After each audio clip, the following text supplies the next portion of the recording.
Sebelum menonton jangan lupa klik tombol subscribe dan like.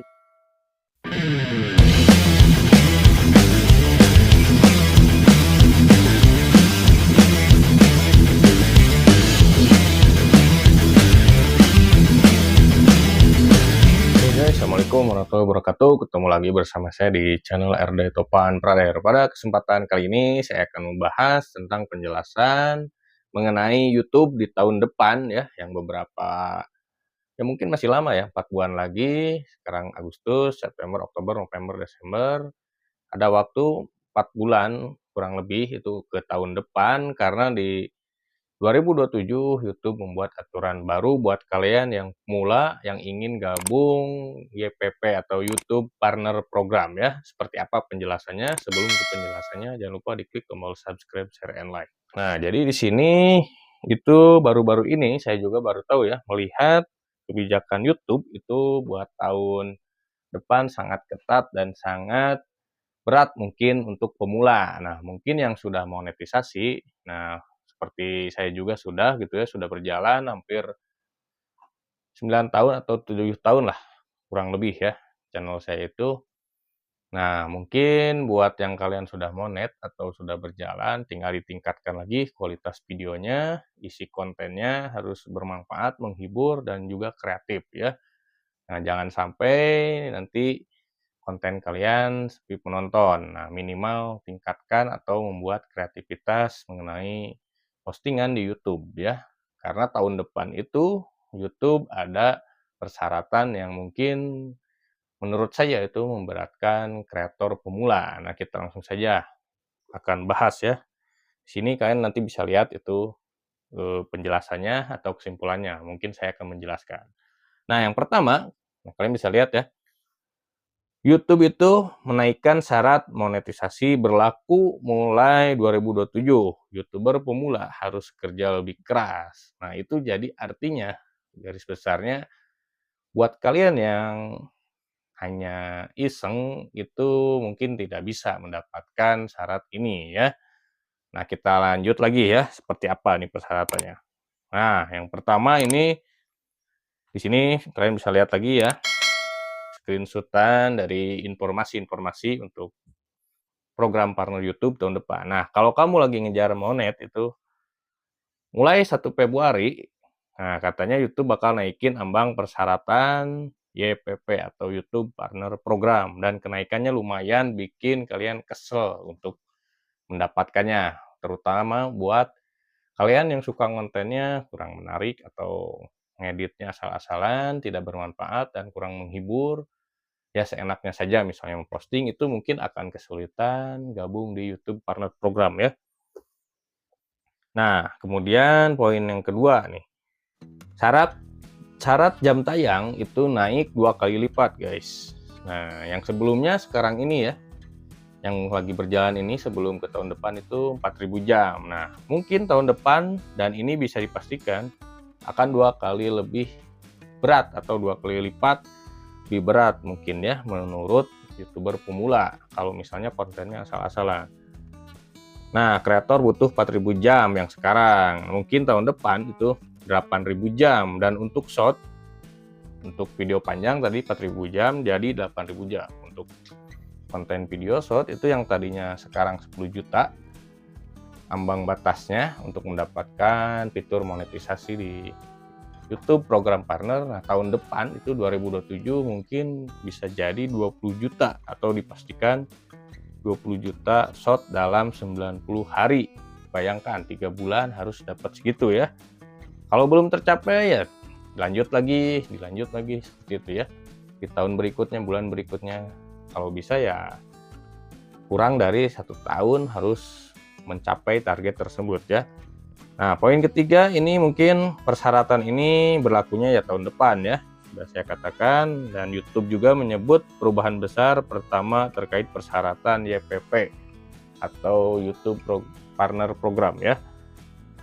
Nah, karena kebijakan ini mungkin di sini saya hanya memberikan masukan untuk konten kreator yang baru memulai sekarang ini atau mungkin punya inisiatif untuk jadi konten kreator YouTube, itu harus pikirkan dulu buat postingannya. Kalau bisa ya dari sekarang bikinnya, tapi regulasinya tahun depan Februari itu sudah berlaku ya. Nah, itulah yang ketiga mungkin. Nah, di sini di sisi lain, nah jadi ini beritanya seperti ini ya. Ada kabar baik buat kreator yang udah masuk YPP. Perubahan ini nggak perlu buat kreator yang sudah berhasil monet atau sebelum persyaratan yang baru diterapin. Cuma YouTube mewajibkan kreator lama buat ngasih pernyataan setuju sama ketentuan baru ini. Jadi kalian mungkin yang seperti saya ini, atau mungkin kalian yang sudah lama jadi konten kreator atau yang baru pemula, harap dipikirkan kembali kontennya harus menarik ya. Kalau misalnya kalian kontennya asal-asalan ya mungkin tidak akan tercapai, berat mungkin ya terasanya. Nah, untuk yang sudah monet mungkin harus menyetujui persyaratan tersebut. Nah, selanjutnya poin keempat itu ya masih sama ya. Nah, di sini perubahan ini dilakukan buat ngembangin program insentif baru yang bisa ngedukung pertumbuhan kreator dan berbagai model bisnis yang berkembang di platform. Dengan ambang syarat yang lebih tinggi, kreator baru perlu makin serius ngebangun audiens, konsistensi, dan performa konten. Nah, seperti tadi saya katakan, mungkin yang kreator baru harus memiliki konsep ya buat konten di tahun depan. Misalnya satu tema, atau mungkin kalian banyak ide bisa membuat playlist. Kayak saya ini banyak konten ya, mungkin kayak cara dan tutorial seperti ini, atau penjelasan-penjelasan mengenai YouTube dan hal-hal lainnya.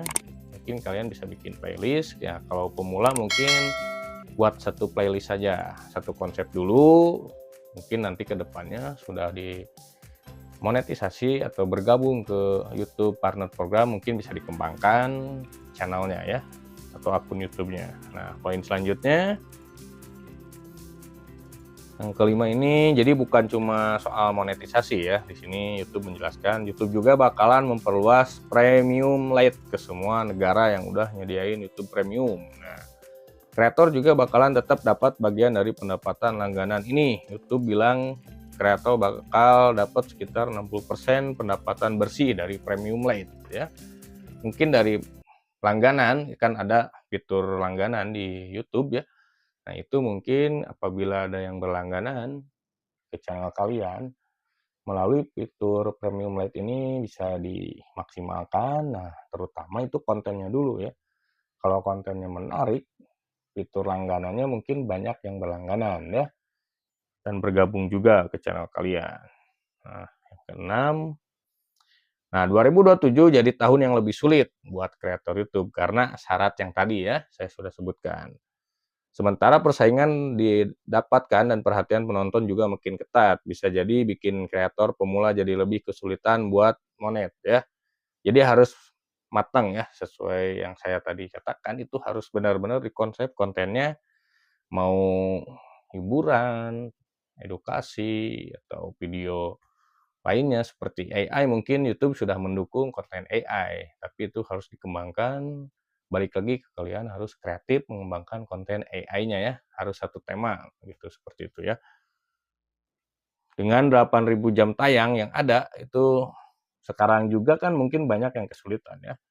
Ini harus 8.000 jam tayang, video long dan short itu 20 juta. Nah, mungkin dari poin-poin itu, nah kalian harus bisa memanfaatkan dari sekarang. Kalau misalnya bikin kontennya sekarang nih 2026, sebelum next di 2027 persyaratan ini berlaku bulan Februari, nah kalian mungkin harus dari sekarang nih coba ya. Mudah-mudahan dari 4 bulan ke depan, sekarang kan Agustus, misalnya kalian bikin nih September, Oktober, November, Desember tercapai dan bisa monetisasi sebelum bulan Februari tahun depan, itu syarat ini berlaku ya. Itu mungkin semakin berat kalau diawalinya tahun depan, misalnya dari Januari, atau pas persyaratan ini berlaku Februari. Itu mungkin kalau yang pemula ya. Kalau yang sudah monetisasi tinggal mengikuti arahan YouTube saja dan harus menyetujui persyaratan tersebut. Mungkin penjelasan Dari saya sekian dulu, apabila ya kurang jelas bisa ditanya di kolom komentar ya. Dan jangan lupa di-subscribe, share, and like video penjelasan mengenai persyaratan YouTube di tahun depan 2027 ini ya. Mungkin sekian dulu. Assalamualaikum warahmatullahi wabarakatuh.